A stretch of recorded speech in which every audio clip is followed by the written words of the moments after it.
billions and billions, billions and billions, billions and billions. Billions. This is how much it costs to be elected as the President of the United States. The last presidential election in 2020 was the most expensive in US history, topping almost $6 billion. That is more than what was spent in both the 2012 and 2016 elections combined. The upcoming 2024 US elections are not without their own price tag. $1 billion has already been raised by presidential candidates. So where does all this money come from? Some of it is raised by the official Republican and Democrat campaign committees, but US law enforces a limit as to how much individuals, let's say a billionaire, can donate to a candidate. The amount is only $3,300 US. So what happens when someone wants to donate more? Via outside money raised by what's called independent expenditure-only committees, aka super PACs, and other organizations.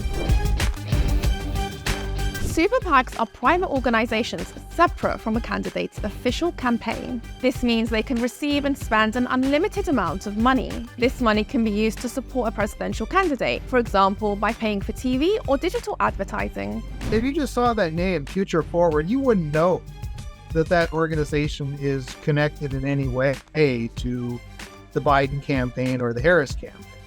But it's staffed by people who are interested in helping to elect Kamala Harris. Anybody who's going to give a large contribution is going to know what that contribution is for. So super PACs are unofficial intermediaries that support a candidate. Future Forward, for instance, the dominant Democrat super PAC, have scheduled a $250 million digital and television ad blitz to start in September. Pro-Trump super PAC, Make America Great Again Inc., announced that it will spend $100 million on ads. Where did super PACs come from? A 2010 Supreme Court ruling, known as Citizens United, paved the way for super PACs as it removed limits on political spending by outside groups as a form of free speech. Since then, wealthy donors, corporations, and unions can give unlimited amounts to super PACs.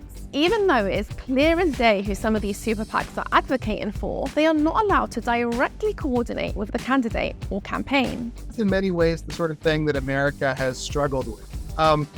When does speech by an organization become, in effect, a contribution to a campaign? Why are super PACs so controversial?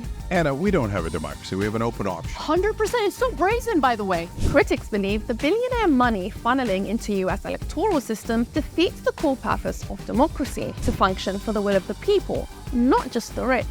I don't think in the history of humanity anybody's just given money and expected just absolutely nothing in return. Yeah, a few bucks to help your kids out every now and then, but we're not talking about a few bucks. But big donations sometimes come with a personal or corporate purpose other than getting someone elected. Take LinkedIn co-founder Reid Hoffman, a major pro-Democrat donor. It already maxed out to Biden-Harris. Am I allowed to put in more money to Harris? But I will continue to contribute to the various, kind of the issue and other support organizations, which will continue the advocacy for what kind of America we want to see. In July, Hoffman gave $7 million to a pro-Harris super PAC, then went on CNN to say that as president, Harris should fire Lina Khan as head of the Federal Trade Commission. Khan went after corporate monopolies and big tech, making Wall Street and Silicon Valley enemies, like Hoffman, along the way. On the Republican side, you have casino billionaire Miriam Adelson, a supporter of Israel's illegal settlements and the annexation of occupied West Bank. In the 2020 US elections, she and her late husband, Sheldon Adelson, were Trump's biggest donors. He promised to recognize Jerusalem and to move the embassy to Jerusalem. Promise kept. And Golan Heights, that was a big gift. He promised Golan Heights and he recognized. Adelson is expected to spend $100 million to get Donald Trump back in the White House.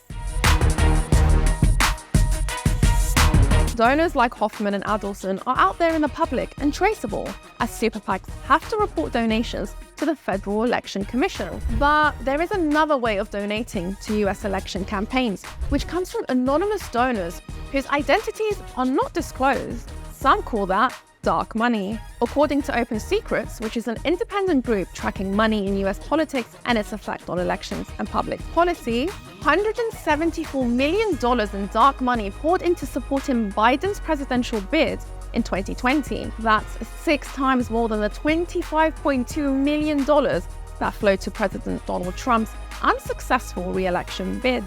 how do dark money donors remain secretive? The ways to hide the money is through two main avenues. One is through nonprofits. So you give your money to a nonprofit, that nonprofit will donate that money to political causes. And another way that's been popping up quite a bit lately is what's called donor-advised funds. Do more donations guarantee election success? Biden won the 2020 US elections with more outside money raised for his election than his opponent, Trump. But in the 2016 election cycle, although the Hillary Clinton campaign received 2 times more outside money than Trump's, she was defeated. So the US presidency does not always go to the highest bidder. Should there be a limit on political spending? Polls show roughly 7 in 10 US adults say there should be limits on the amount of money individuals and organizations can spend on political campaigns. American democratic values, in my opinion, are pretty shaky right now. People are, a single paycheck away from, losing their homes. How this democracy works and how it's not working, I think can, draw a straight line to money in politics.